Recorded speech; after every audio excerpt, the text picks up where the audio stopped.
New Orleans Saints head coach power rankings. Ladies and gentlemen, this is Ross Jackson, Locked On Saints. We're going to listen to Ross's power ranking. We're going to react. We're going to talk a little bit about the Saints head coaching hire situation. So obviously, Saints season hasn't gone well. I don't know if you just tuned in, but the Saints are horrific, and we are one game away from the offseason truly taking shape. In that offseason, we will see new head coach, new offensive coordinator, more than likely, new defensive coordinator, definitely. So we're looking at a huge turnover for the Saints, and we could be on the precipice of a new era. We could be right there in 2005, right before Peyton and Breeze. You never know. So, but it's up to Mickey to nail this hire. And so you're going to hear a whole lot of talk over the next couple of weeks / months about who's going to be the next head coach. So let's get right into Ross's ranking and we'll react. The New Orleans Saints have been connected to several head coaching candidates already, and it's very clear that some are much better options than others. We got all that and a little bit of lanyap for you on today's episode of Locked On Saints. Per usual, we'll skip the ads. Let's see. Let's guess right. New Orleans Saints have already been connected to some better options than others, so we'll go through our power rankings of the realistic candidates for New Orleans' open head coaching job. We appreciate you very much, as always, whether it's your first time or your next time. For coaches number one, only candidates that have been connected to the organization through credible reporting are included. Number two, interest is enough. So if that credible report is that the Saints have shown interest in this coach, that's enough for us to be able to add to this list. That way we have a little bit of a longer list than just a couple of people. And number three, speculation of the candidate's disinterest is not included or considered in this list. We're taking a look.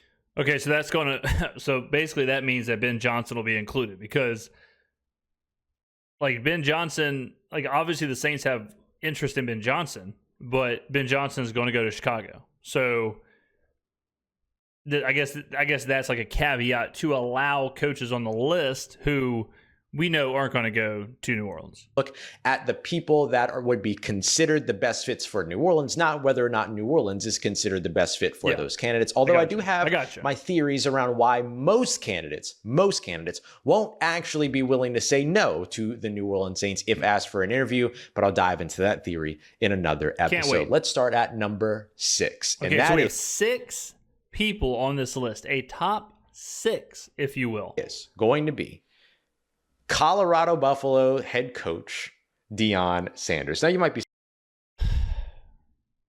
Ross, brother. I mean, my man. What are we doing here? What are we doing here?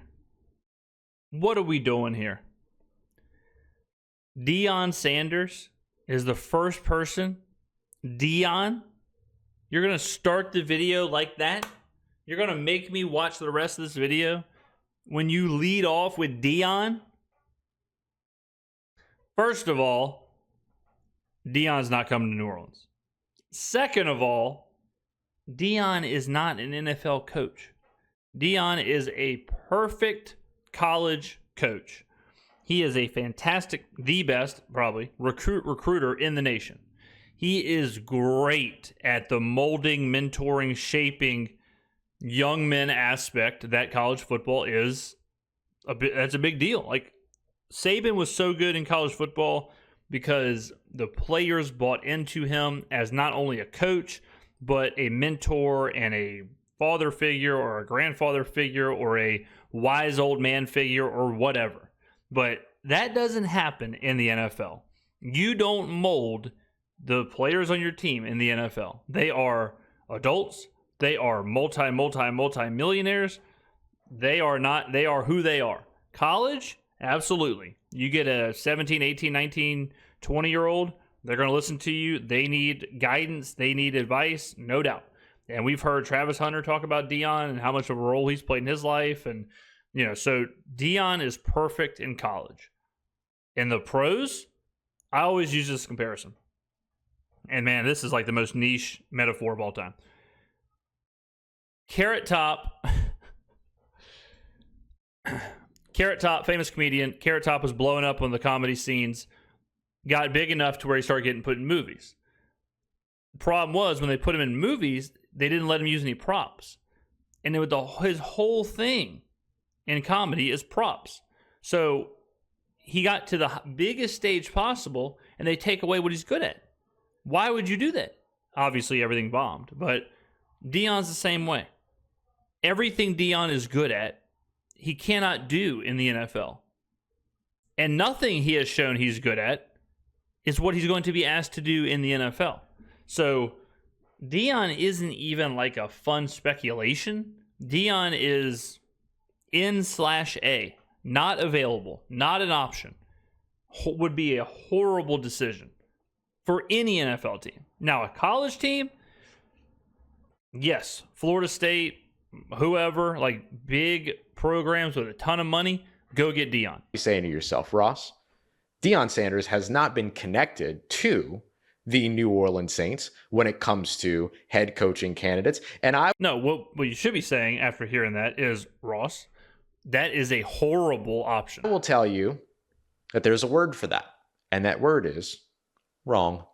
Wrong. Incorrect. I'm just joking. I would never actually say that to you. But they actually have been connected to each other a little bit. Jeremy Fowler over at ESPN What, did he fly wrote through the New Orleans following. or something? A few weeks ago, we broke down Deion Sanders' NFL outlook. I'm bumping this again because I love that. I'm bumping this again like it's a 1997 chat room. I'm bumping this again because a league source told me that told me this about Sanders in the recent days. Quote, I think NFL teams will want to hear what he has to say, unquote. Fowler then goes on to say, so I wouldn't be shocked to see the Jets or Saints or a team casting a wide net to reach out to do its research on him. Now listen, there's a reason why I have Deion Sanders last on the list. I would talk to him just to hear his thoughts. I mean, like, that is something that I think is good for teams to do, is like interview people, even just to get their thoughts or whatever. So Deion's outlook on the college game or the outlook on how everything's moving, and like that might be worth a conversation, but it's certainly, that's more of like counsel. He is absolutely should not be in the mix for head coach. It's not because I don't think that he's a good coach. I just think, A, he's probably not that interested in moving on from Colorado at this moment, climbing that ladder a little bit too quickly. I don't know. But the other side of it, too, is I don't know that the New Orleans Saints are in a situation where they are the appropriate type of team to be able to absorb the amount of publicity and distraction that comes with a Deion Sanders becoming your head coach. I don't think the Saints are equipped to deal with that right now in the situation that they're in. A better roster, a better team, a more successful team is probably a better fit for that conversation. So I've got Deion Sanders, number 6 on the list. At number 5 on the list, I have to put interim head coach Darren Rizzi. It just feels very much like he's no longer kind of. Yeah, he's not. I mean, you might as well put me at number 5. Like Rizzi, he had his chance. I mean, it was a tough ask for him to succeed in that situation, but he had a chance and it didn't work out. It is what it is. No harm, no foul. We wish him the best, but Darren Rizzi will not be. I don't even know at the lengths that he'll get an interview. I mean, how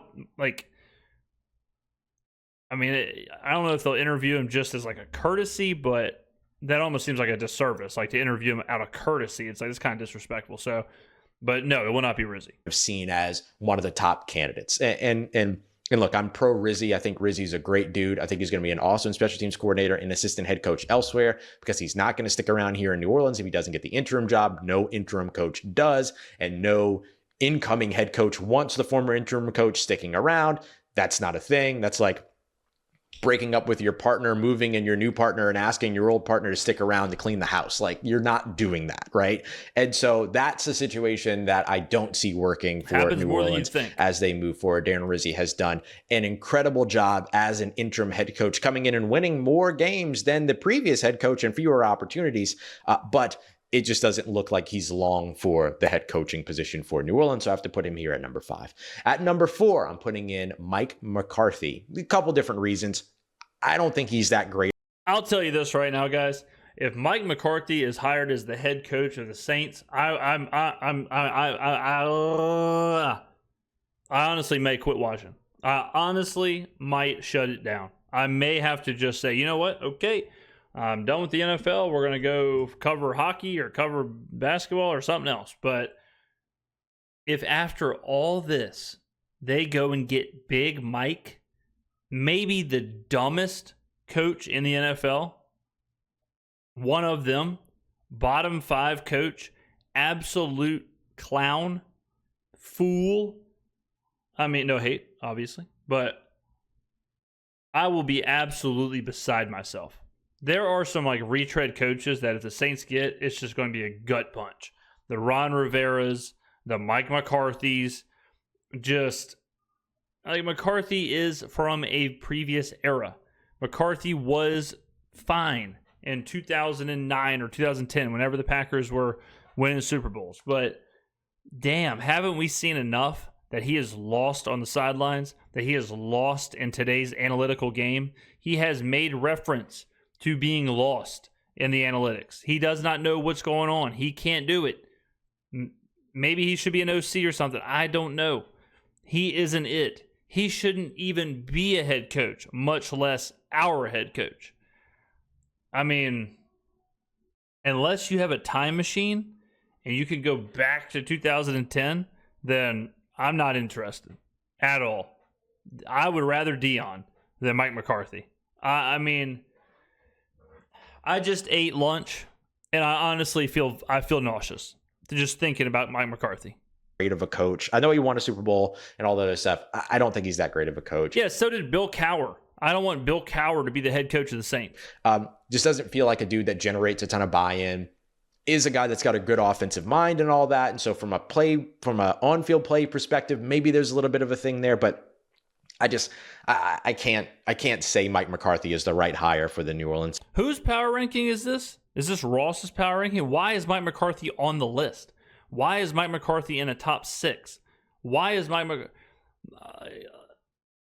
I mean, I might have missed the criteria, but why the hell is Mike McCarthy on this list? Saints. And it's a retread of retreads, right? Going back to a former offensive coordinator, not a great idea.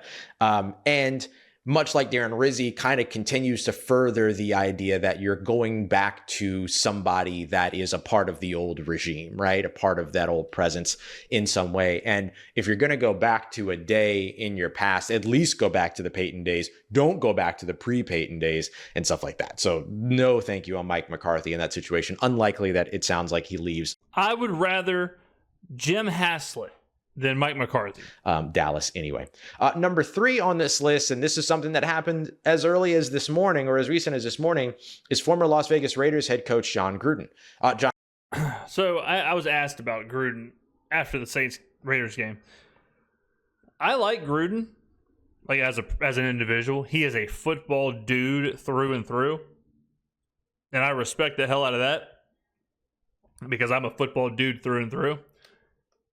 I think Gruden does have something to offer an NFL team. Like, I know he's a retread and all this other stuff, but I would rather take a shot on Gruden than like the Ron Riveras and the Mike McCarthys and people like that. So the problem with New Orleans is that Gruden is tied to the Raiders and tied to Derek Carr and all of that, and optics aren't great. Like, the idea of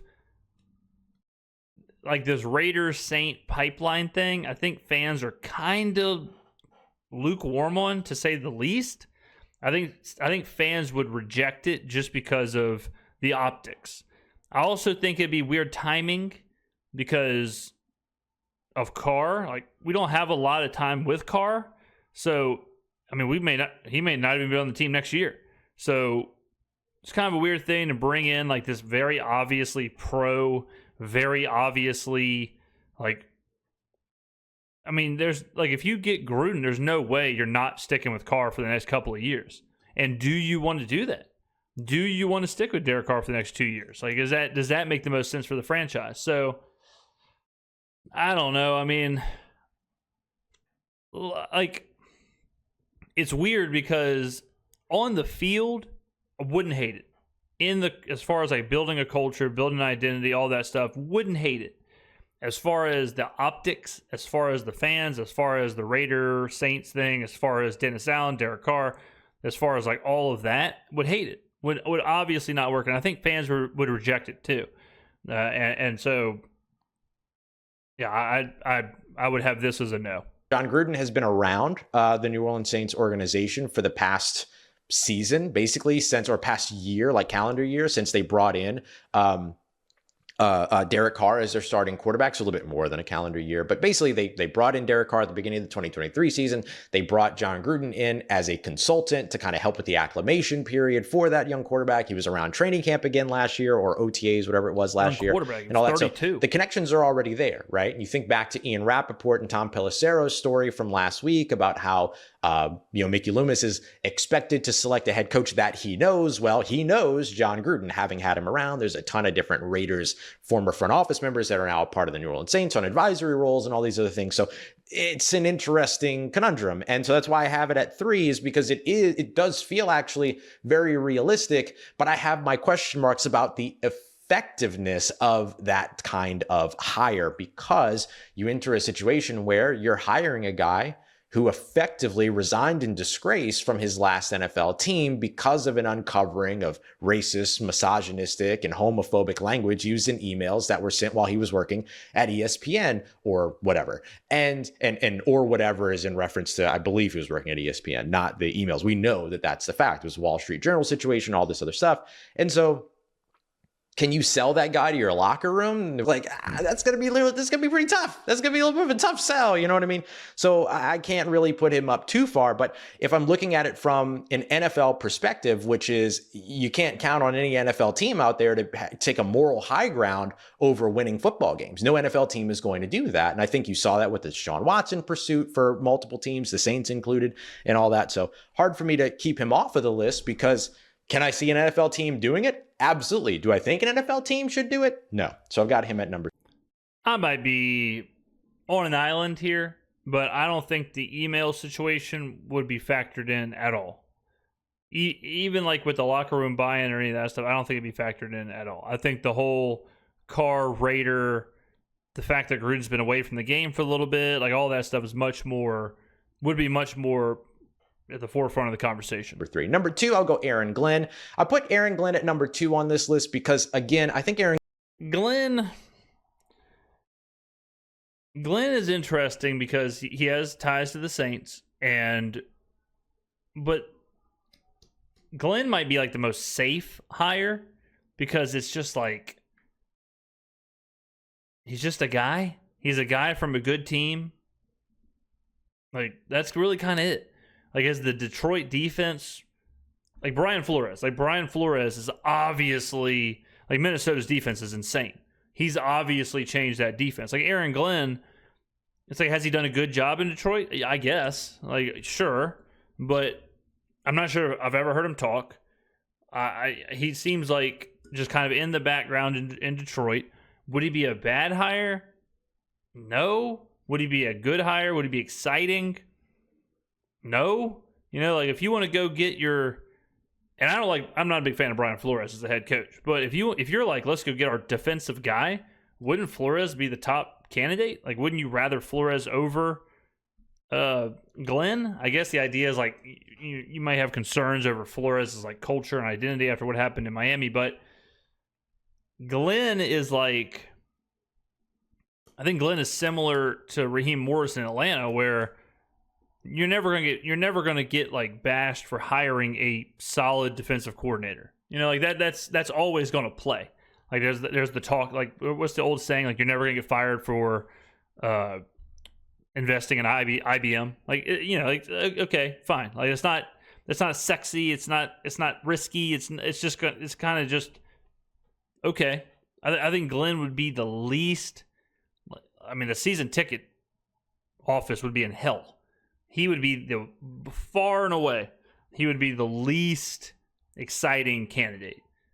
No doubt. Just a C+, B- defensive coordinator, seemingly zero personality. Yeah, I mean, and it kind of sucks because, like, if you're thinking defensive, and like Mike McDonald was available last year, and you stick with Dennis Allen, and then like, do you want to go do you want to go back to hiring a defensive coach? Like, what does that mean for your offense? Like, okay, you hire Glenn. Does Glenn keep Kubiak, or does Glenn go get his own staff? Who is it? It's obviously not going to be Ben Johnson. It's obviously not going to be the Lions staff, right? So, because you would think if Ben Johnson takes the job, he's going to take that staff. So who does Glenn hire? What's the offense look like? I mean, the defense absolutely does need fixing, no doubt about that. But, you know, you could even argue, like, would you rather Robert Salah, like, over Aaron Glenn? You know, like, I don't know. So, I don't know. That one, the Glenn one would just be kind of like, whatever. Aaron Glenn would be a great hire for the New Orleans Saints, but I do think that they're still better off going outside of somebody that they're familiar with. They're familiar with Aaron Glenn, so I got to put him at number 2. And then at number 1, I'll put Mike Vrabel. Mike Vrabel, right now, of all the coaches at the Saints. Yeah, Vrabel is like a guy that I brought up, shit, seems like a month ago now, maybe even 2 months ago. But Vrabel checks all the boxes. He has won before. Like, he's 10 games over 500. He's not 1 or 2 or 3 games. He has 10 games over 500. He has turned the team around. He inherited a Tennessee team that I think was 3-13 whenever he took over. He immediately turned them around. He got the most out of his roster. He was an immediate culture, immediate identity. He won playoff games. You know, it was a weird situation in Tennessee where him and the GM didn't see eye to eye with trades, like the A.J. Brown trade, and Vrabel wasn't happy about that. So I like Vrabel. I think Vrabel's awesome. I would love if the Saints hired Vrabel. I think he would be I think he'd be a very good hire to help usher in the new era. And if he just does what he did at Tennessee, I'll take 10 games over 500. I'll take double-digit wins. I'll take playoff wins. I mean, if you're winning with Ryan Tannehill, you can win with anybody. So, you know, if I was making the calls, I would say the most realistic / my dream would be, like, because obviously, like, Ben Johnson would be the dream, but he's not realistic. The biggest combination of realistic and the dream is, I think, Vrabel. Been connected to, feels like a guy that's realistic, feels like a guy that is away from the retread conversation, and feels like a guy that can come in and help to rebuild your culture. The biggest thing is, does his kind of strong attitude conflict with Mickey Loomis? Yeah, that's part of a problem too, where it's like you just had the situation with Vrabel where Vrabel got released or fired or agreed to move on from Tennessee because of him and the GM. So does that conflict with Mickey Loomis? It might. It absolutely might. And I think Vrabel's going to be a top candidate. I think he's going to be right there with Ben Johnson as far as, like, interest. So if you have teams like the Jets and possibly the Giants and possibly, you know, whoever else, we probably aren't that high on the list. So kind of hard to imagine Vrabel would fall to us. Gail Benson, the higher ups with New Orleans, or is that strong attitude actually something that they want in the building? Because if it's something they want in the building and they're willing to kind of have this collaborative experience or collaborative kind of wavelength with everybody while working with Mike Vrabel, allowing him to come in and be that culture builder is great. He also led the Tennessee Titans while he was their head coach for 6 years, led them to the playoffs 3 times. New Orleans Saints haven't been to the playoffs in 3 years. Feels like something you should be paying attention to. All right, coming up next, let's take a look at the dream scenario candidates for the New Orleans Saints. And I got one more note I want to tell you on Jon Gruden as well. We got that coming up for you next as we continue on with today's episode of Locked On. Jon Gruden at number 3. The quick note on Jon Gruden is one of the things that Tom Pelissero said in a report Tuesday morning was that he believes, as far as his understanding was that Jon Gruden could have had the Saints offensive coordinator role in 2024 if he wanted it, but he decided that wasn't the route that he wanted to go, went and spent some time in media, and then now we'll go back. So if you're looking for, again, the connective tissue is there when it comes to New Orleans Saints and Jon Gruden. Number 4, I have Mike McCarthy, current Cowboys head. My dream scenario. If I've got time, I'll tell you what my dream scenario is. But this is sort of me, like, taking a temperature of Saints fans and stuff like that. And honestly, like, even some other people that have had some opinions and have shared some opinions with me about this. So a lot taken into account here. So let's go over the rules again. These are folks that cannot be candidates that have been tied to the New Orleans Saints by credible reports. Number 2, I like them. And number 3, you probably like them too. Those are my only rules when it comes to this. So let's start off with number 5, offensive coordinator from the Houston Texans. Okay, so these are coaches that have not been tied to the Saints. It's just kind of like his dream. If he could just throw people in there to throw people in there. So this is the Ben Johnson. These are the big dogs. Bobby Slowik. Now, Bobby Slowik has really dropped as far as like the interest. I think last year he was almost like, okay, you will absolutely. It was him and Ben Johnson were in the same conversation. CJ Stroud has struggled mightily, and since he has struggled, Slowik has kind of taken the heat there.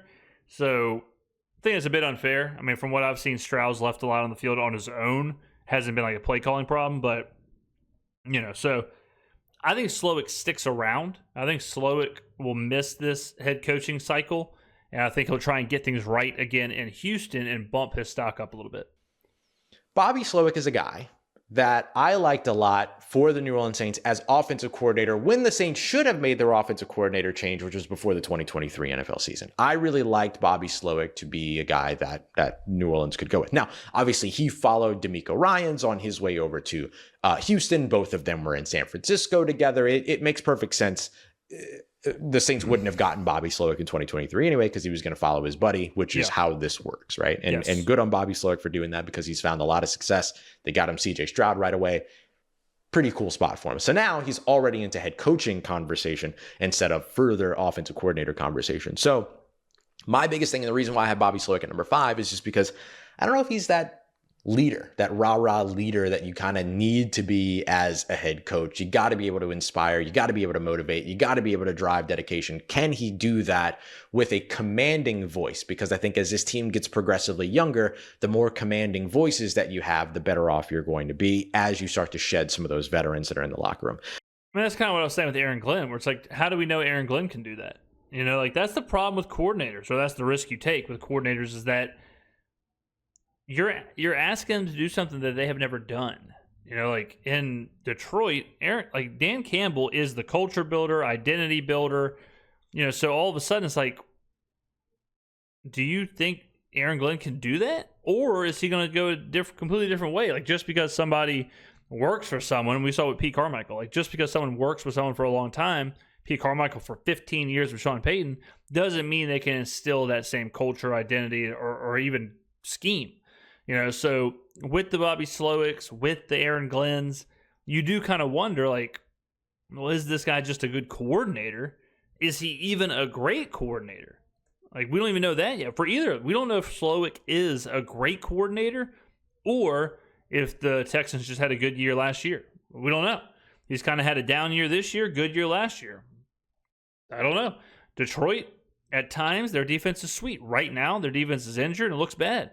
So how good of a coordinator is Aaron? We don't know. So I would put Slowik and Aaron Glenn in the exact same bucket. I think Slowik is probably perceived as being a better hire because people like offense. Number 4, maybe the best commanding voice on this list, if I'm being entirely honest, Brian Flores. The reason why I have Brian Flores a little bit lower. But he's also like the worst commanding voice, because that's the whole reason he's not a head coach is because of a litany of players coming out saying he's a bully, and we've heard it a million different ways, like whether it's Tua or Ryan Fitzpatrick or whoever saying like, yeah, this guy was an asshole. This guy was a problem. This guy was a detriment to me. This guy was not a good locker room guy. So he is the opposite of that. This guy is one hell of a coordinator. This guy is one hell of a coach.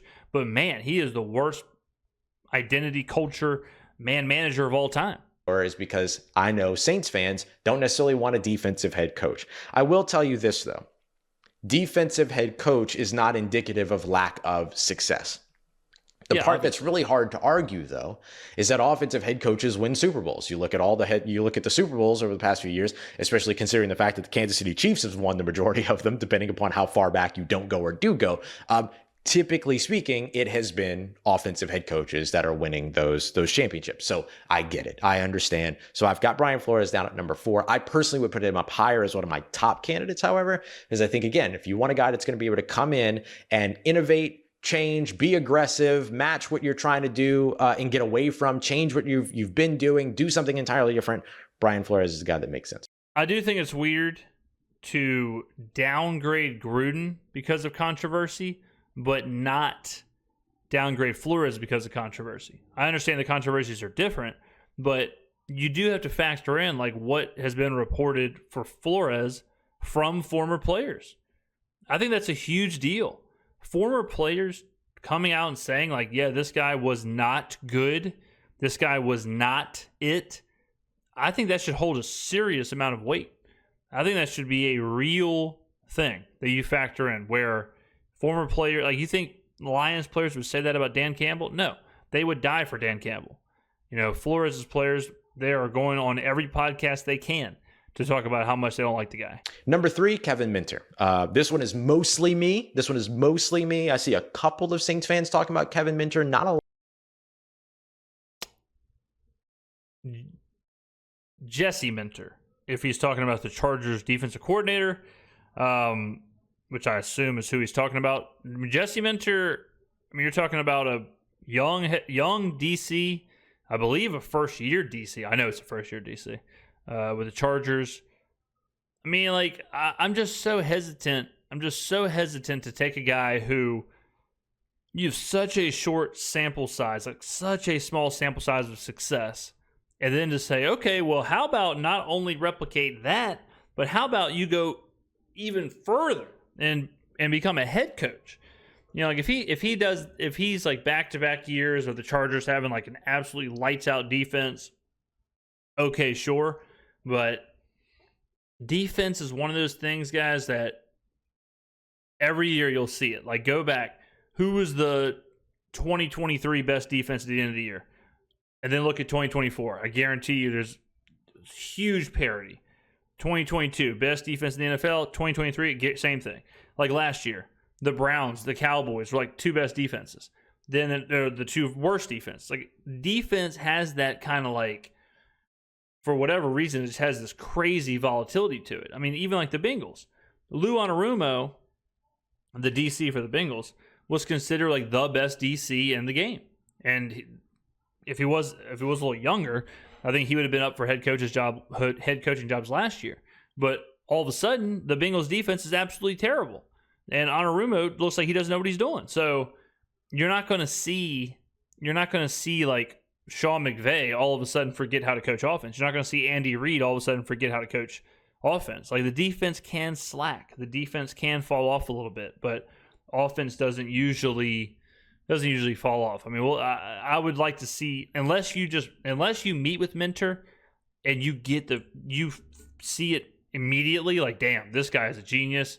This guy is an absolute brainiac. I'm all in, but I don't know. I'm a little hesitant on that one. A lot. I think the big question, and John Hendricks raises this question, which I think has a lot of validity, is how much of the success have you seen around Kevin Minter, actually around Kevin Minter, and how much of it is really about Harbaugh? And I get that. That's what. Okay, so it is Jesse Minter. Harbaugh, unless Kevin Minter is coaching for the Ravens, but I'm pretty sure he's talking about Jesse Minter. I think Kevin Minter is a linebacker. Is Kevin Minter? Isn't he still playing? I'm lost on the Minters. I'm totally lost. But I mean, if Jesse Minter, like, I don't think Jesse Minter would be overshadowed by Harbaugh. I mean, Harbaugh, I feel like he's way more tied to the offense. Happens when you're under the wing of a Harbaugh, right? But Kevin Minter is somebody that I think can be a really good head coach. He's been around a bunch of different coaching trees. His dad was a coach. He's kind of, he's a younger guy that has, really innovative looks on how he deploys his defense and all these other things. But he is a defensive head coach. So I've knocked him down a little bit for that for you, because I know a lot of Saints fans do not want a defensive head coach. So that's why my number 2 and my number 1 are both offensive head coaches. Number 2 for me is offensive coordinator with the Tampa Bay Buccaneers, Liam Coen. So Liam Coen, I'm surprised we don't hear his name more, because Tampa, like Baker Mayfield, I mean, lighting it up. And, Coen has been around all over the place. as far as like the Rams, and even went to Kentucky in college, and it was the OC there, and now the OC in Tampa, and so part of the McVay tree. And I remember whenever he was interviewing for Kentucky, I remember they said that he had like 300 plays or something. Like it was like hundreds and hundreds of plays that he brought to the interview. Liam Coen is probably one of my favorite candidates in Coen this would be sweet. I would like, that'd be sweet. Carousel class. Yeah. Coen is this year's Bobby Slowik, where Coen is the guy off of 1 year. Like he's been with Tampa for 1 year since Canales left, and it's like, okay, 1 year somewhere, go to the next. So he's this year's Bobby Slowik, but he's got way more experience, like with the Kentucky stuff and with the Rams. He's somebody that is not going to have enough of the big offers to turn around and turn his nose up at the New Orleans Saints.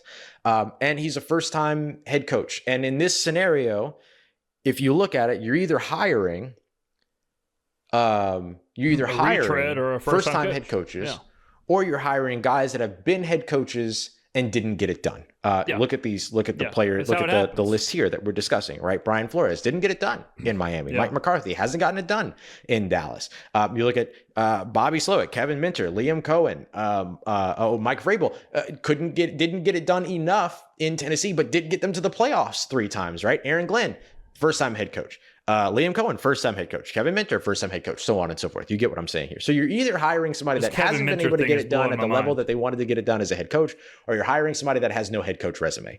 And so it just kind of is what it is. But Liam Coen is a guy that I think brings you offensive innovation. You can steal from across your division, make 100%. A division opponent a little bit weaker because of that.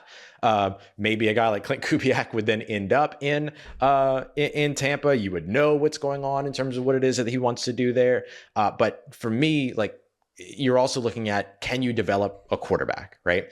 Even if you play 2025 with Derek Carr, you're still looking at developing Spencer Rattler. You're still looking at developing Jake Haener. You're still looking at potentially drafting another quarterback in future years, 2026 or beyond. And you're looking at, can you develop that talent? Liam Coen has done wonders with Baker Mayfield. Baker Mayfield. I mean, you could argue like, the Ram stuff, like how much of it was McVay and, that got Dave Canales a job last year. Dave Canales did wonders with Baker Mayfield and then got a head coaching job. Canales has done good with Bryce Young too. Across the division in Carolina. Liam Coen has done wonders with Baker Mayfield this year, could get him a head coaching job across the division in New Orleans. He doesn't check the box, though, of actually, he kind of checks the Mickey Loomis, he knows him box. Liam Coen was somebody that New Orleans really liked before they went to Pete Carmichael as their offensive coordinator. So there is a little bit of the he knows him check mark when it comes to Liam Coen there too. So I will point that out. And then finally, number 1 is Ben Johnson, right? Obviously Ben Johnson's let me say this about Ben Johnson, though. I'm going to play devil's advocate. It's easy to be Ben Johnson when you are the OC for the Lions and you have probably the best offense and the best roster and you can do whatever you want. So I see a lot of this like Ben Johnson's a genius, Ben Johnson is this, Ben Johnson is that. It's almost reached the point where I think it might be a little overhyped because you give Liam Coen what the Lions have, and the Lions are probably pretty sweet. Now, Ben Johnson is creative. We've seen some of the creativity with like the fake fumble and the Penei Sewell sweeps, but that kind of goes more to my point. If Ben Johnson was hired as the head coach of the Saints, and I'm watching Talise Fuaga do wide receiver sweeps, I'm probably not feeling great about that. If I'm watching Derek Carr do fake fumbles in the backfield to pick it up and throw it, and it's cool because it works because they're on the Lions, but I'm not sure if that's something that really should be factored in. He's getting a lot out of David Montgomery and Jahmyr Gibbs. I'm pretty sure most of the OCs could get something out of David Montgomery and Jahmyr Gibbs behind the best offensive line in the NFL, while you have Amon-Ra St. Brown and Jameson Williams and Sam Laporta running around. You see what I'm saying? So I feel like a lot of the times people, they see a list and they see, oh, well, everyone has Ben Johnson as the top candidate, so he must absolutely for sure be the top candidate. I would push back on that a little bit. I would say, you do have to wonder, is he a culture guy? Is he an identity guy? Can he lead a locker room? Or is he just a good OC who is innovative and like a Mike McDaniel? Is he closer to Mike McDaniel or is he closer to Sean McVay? Big difference. Big difference. Mike McDaniel, absolutely. Hell of a head coach, or hell of an offensive mind, all of that. But you got to kind of wonder, is Mike McDaniel a head coach? So, I think Ben Johnson's awesome, but I think we're getting to the point to where everyone is way too much okay, he's the guy for sure. He's the next Hall of Fame head coach. Ben Johnson's the one guy, the one head coaching candidate I can see out there that turns his nose up at the New Orleans Saints. Everybody else, they ain't going to be as desired as a Ben Johnson. They're not going to have as many opportunities to say no to one of only 32 jobs available in the world. They're not going to turn an interview away, but Ben Johnson might, because Ben Johnson apparently is only interested in interviewing at places that he absolutely wants to be in, right? That he seriously wants to consider. Yeah. But everything is pointing towards him going to Chicago, right? Caleb Williams, young pieces on offense. He would be able to get a little bit of the symmetry and alignment that he wants between ownership, general management, front office, himself, all that. He could get that here in New Orleans too, but he doesn't get the young quarterback that's the number 1 overall pick and all this other stuff. He would get Spencer Rattler. He would get Derek Carr. He would get a veteran quarterback that he could utilize for a year, or maybe not come in and say, I want Hendon Hooker from over in Detroit, whatever. But he doesn't get the number 1 overall pick and one of the highest, lauded draft picks and all these other things. It's just a different ballgame. It's just a different ballgame. So we'll see. But obviously Ben Johnson should be number 1 on everybody's dream scenario list when it comes to this. So we'll keep this updated here as we. All right, there you go. Ladies and gentlemen, get on down in the comments below. Let me know what your power ranking is for the next Saints head coach. Thank you for watching, and I will see you in the next video.